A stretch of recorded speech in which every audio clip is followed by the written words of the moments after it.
my name is Rose Willetts, and today I'll be talking about my portfolio for drama.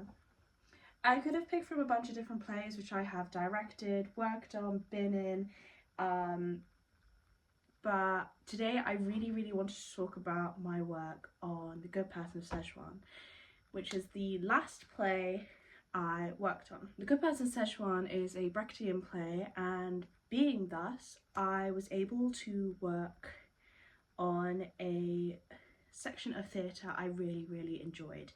I really love Brechtian theatre. I love the use of Gestus, the use of the Epic Theatre, creating that space between the audience and the actors really allows a proper story to be told, and to be told by actors, not by characters, which I think is really interesting. I have always really loved Brechtian theatre. I really love the fact you can use loads of different mediums on stage to create these kinds of things. I know famously he's used placards, but other things are now used like projections and puppetry, which is really fun and interesting to use. In The Good Person of Szechwan, I played Shente and I was also the assistant director.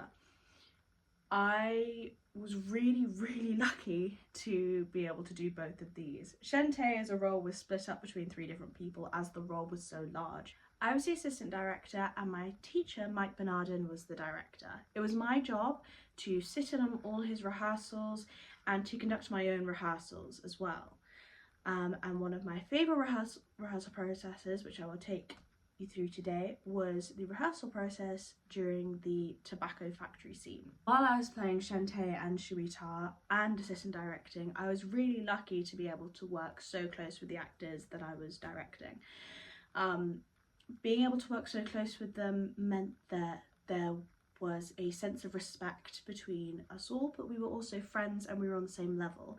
It meant that I could spend more time discussing with them, creating something, rather than constructing them and telling them what to do. The scene that I really wanted to talk about today was my work on the tobacco factory. When Shente assumes the role of Shuita for a final time and she opens up a tobacco factory and forces everyone that she used to love, she used to care for, to work in the tobacco factory in these horrible, awful working conditions, 23-hour shifts, and never getting allowed a break from this manual labour. Mike asked me to create this scene and to create the exhaustion and the lack of energy, but also the rising anger that a lot of these characters now have. So I started by putting together a playlist of songs that have a similar kind of rigorous beat. I was trying to think of other plays that had rigorous beats. I think of an assembly line, and the ones that jumped to mind were The Kitchen by National Theatre and also The Bear by Disney. Working on and looking at kitchens was a really good way to understand how a whole team can work together in a really exhausted and high energy environment that actually really drains everyone and can often cause really high tensions and really high emotions like anger. I put together songs like Feed the Machine by Poor Man's Poison, Red Sex by Vessel, Frozen Heart from the cast of Frozen, and Black Rainbows by Miracle Musical. These really allowed everyone in the ensemble to create a kind of synchronization that meant that they could work together and create an assembly line of their own, which is really what we wanted to achieve. I didn't want to simulate an entirely synchronized line.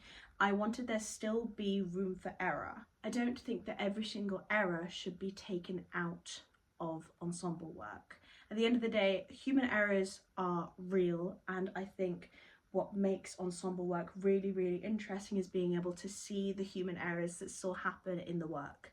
And with those errors comes the energy of making sure that they get it right, comes the energy, the nervousness, the want to perform correctly, which then adds to another energy that you get to see on stage. I started to look at tobacco factories and actually what was going on, what happened, what each stage meant, how they refined tobacco, and how they created in cigarettes. Looking at how tobacco factory work really gave me a solid background to work with when I went into the rehearsal that day. So when we went into rehearsal, I started off with a pretty simple game of everyone having an object in a circle while I played one of the songs that I had selected. I asked everyone to sit in a circle and move their object to the beat. And if they failed to move their object to that beat, they would be fired or taken out the circle. I still took people out the circle anyway, even if no one had been fired, just to see what would happen, see if people could patch up the circle, see if people could keep working, even if their original plan had been changed, had been moved. This worked really well, keeping everyone in a seemingly well synchronization, really making everyone concentrate on each other's energies and concentrate on how everyone in the circle worked. And it was a really successful exercise. It was similar to an exercise that they used in the National Theatre when they were blocking the kitchen. Once the ensemble had mastered the circle exercise, I split everyone into pairs and we all sat down to watch how tobacco factories worked. I showed them how every single stage was important to the assembly line, and if one stage fell apart, everything would not go as planned. Every single pair then got given a stage in the tobacco factory assembly line to then work on. So we had people hauling tobacco, people refining it, people mixing it, creating this really, really rigorous, laborious line. Once we had figured out the assembly line, I then really wanted to work on the characters. Of course, in this moment, everyone is ensemble, no one has a particular character. What has driven your character to be here? What kind of destitute situation are you in where you need to work 23-hour shifts? What kind of destitute area do you need to live in that you have no choice but to put yourself in a dirty, horrible situation as working in Shuitar's tobacco factory where he doesn't care about anyone? I got everyone to work in their assembly line, and once they'd figured out kind of their motive for why they'd been there, maybe they were still using the same character that they had already been cast, then I asked them to make their movements bigger and bigger and bigger, bordering onto grotesque movement, which actually I'm a big fan of when using in ensemble movements. Grotesque movement can really, really emphasize how emotional one action can be. And I wanted to border onto the grotesque because pushing up to 100%, you can always draw back and you can always make your character more likable, more normal from 100%, but pushing up to that 100% can be really hard and feel really odd and strange. So I kept pushing and pushing and pushing everyone and yelling at them as if I were Shuitar in the tobacco factory, which I was going to be playing on stage on the day. Once they'd each gotten their moments and their movements massive and energetic, I then started to put pressure on them. You know, I walked around, I acted as if I was Shuitar, I was watching them, I was meticulously making sure that every single piece of tobacco they held with care. You know, it's my merchandise, why are you treating it so badly? The final stage was to give the ensemble actual props to work with to work down the assembly line, like these bales of tobacco right here. And this is how the scene ended up turning out.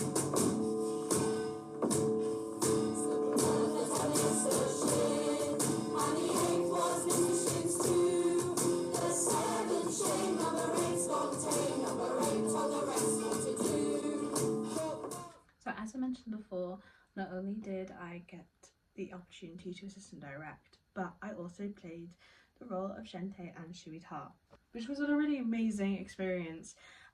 Prior to this, the most acting I'd done is acting exams for uni. I hadn't actually performed on a stage in a really, really long time, and as a result I was really, really nervous.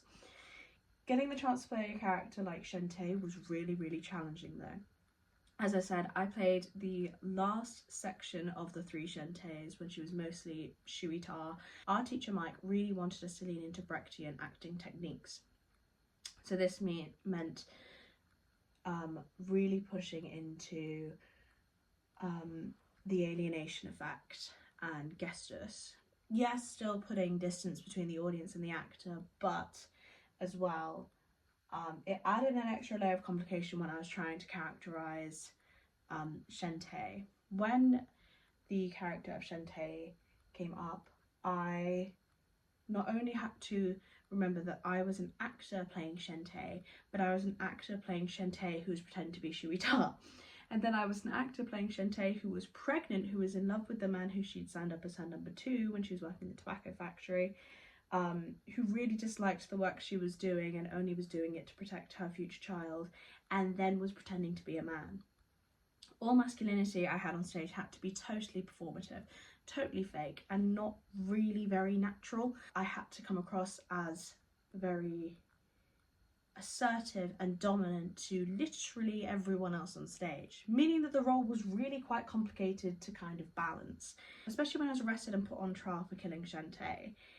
Trying to protect myself as Shuita but also protect myself as Shantae while being pregnant, you know, does that make Shantae a lot more emotional, a lot more snappy, a lot more prone to using emotional responses rather than logical responses? Probably yes. But then how does this affect her performative masculinity? It was all sections of Shantae's character I really had to take into effect. I went out and I did a lot of people watching in Norwich City Centre actually, and I watched a lot of pregnant mothers and high dominating male figures and see how they walked. Were they gliding? Were they using heavy weight? Would the weight of me being pregnant make me more heavy? Would the weight of being pregnant make me more direct in my movement rather than more kind of meandery? What changes my physical movement as well as my emotional response to literally everyone else on stage? But for that reason, it was a really, really interesting opportunity, and I'm really grateful I got to play it. Not only though did I get to play the role of Shantae, I got to use some brand new techniques on stage which I had never ever used before, including a puppet. This is me at the Norwich Puppetry Theatre Company using their puppet of the grandma from Little Red Riding Hood, which was the first time I had kind of got to use a really, really in-depth, creative puppet. Of course, being in the scene and not directing it meant that I did not see the scene until after I got the recording of the play back. And I didn't realise how important this small puppet scene was, where Shantae is imagining a life where she has a baby boy, how interesting and light-hearted and involved fun it was for the audience. It was a really important 2-minute scene to really alleviate some pressure from the attention that was rising on stage. Shantae had already probably decided by this point that she was going to have to be Shuita for a little while longer to protect her child. But this was the joy she knew she would get after she had been Shuita. This is the joy she knew she'd achieve with her child. And it was a really lovely achievement to create such a beautiful scene with the other 2 Shantaes on stage. And that's kind of my work on The Good Person of Szechwan.